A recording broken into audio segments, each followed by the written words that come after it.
and public galleries, respectively. Honorable Farah Malim.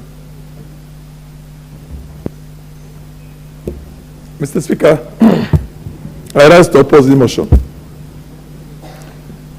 Mr. Speaker, I don't know if my good colleagues in this House understand the implication of these things. This is a very dangerous thing for not only Kenya, but for Africans in general and the continent.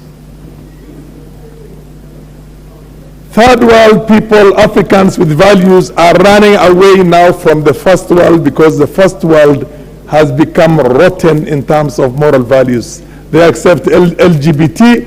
They allow a situation in which a 10-year-old is asked whether he wants to be a girl or a boy. They have something that they're calling gender neutrality. You're not allowed to go and buy a cigarette if you're less than 18.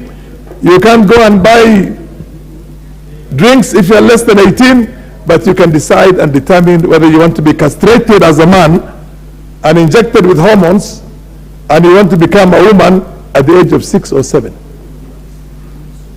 In the process, there are many Africans who had immigrated to the West who are immigrating back. If you ratify this and it becomes part of our body of laws in the country, it means it will be applied here.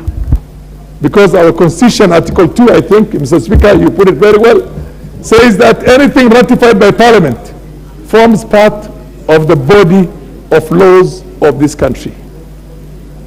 If a parent runs away with his children, daughters and sons because they don't want to have a sex change and come back to Kenya or Somalia or Ethiopia, it means the school can go to court in the US or in UK or in Holland and say that those children were abducted against their own will, and that's a child abuse, and force us to surrender those children to them. Mr. Speaker, this has got to be opposed in the strongest terms possible. This is a very dangerous thing. Right now, the entire Western world has sent all its guns and said that anybody who does not accept LGBT and the gender neutrality for children and is a nation does not qualify for their aid and support.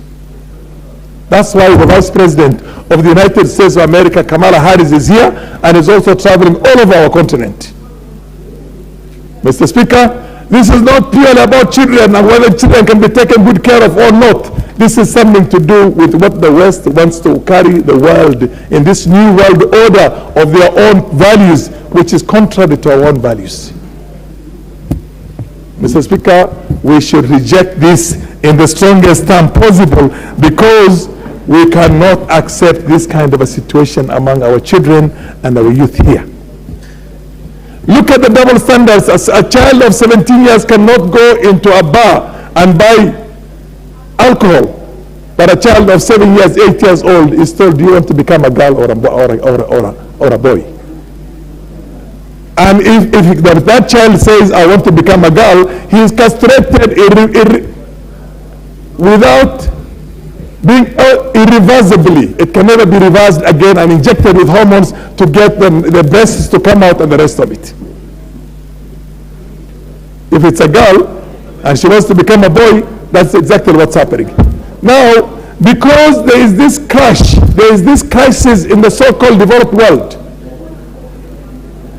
there is going to be an avalanche, a deluge of Africans who have traveled before and settled in the Western world who are going to run back to our continent. They have a right, using their school boards, using their own administration there, using their congresses, to go to court and say that those two parents abducted the children from us in the States and took them away from their own jurisdiction, and then come here and tell them they want to recover those children to be taken back to the States. Mr. Speaker, members of Parliament, my colleagues, dear colleagues, we reject this in the strongest terms possible. Not only do we do that, we create as members of Parliament town halls and discuss what is happening in the world.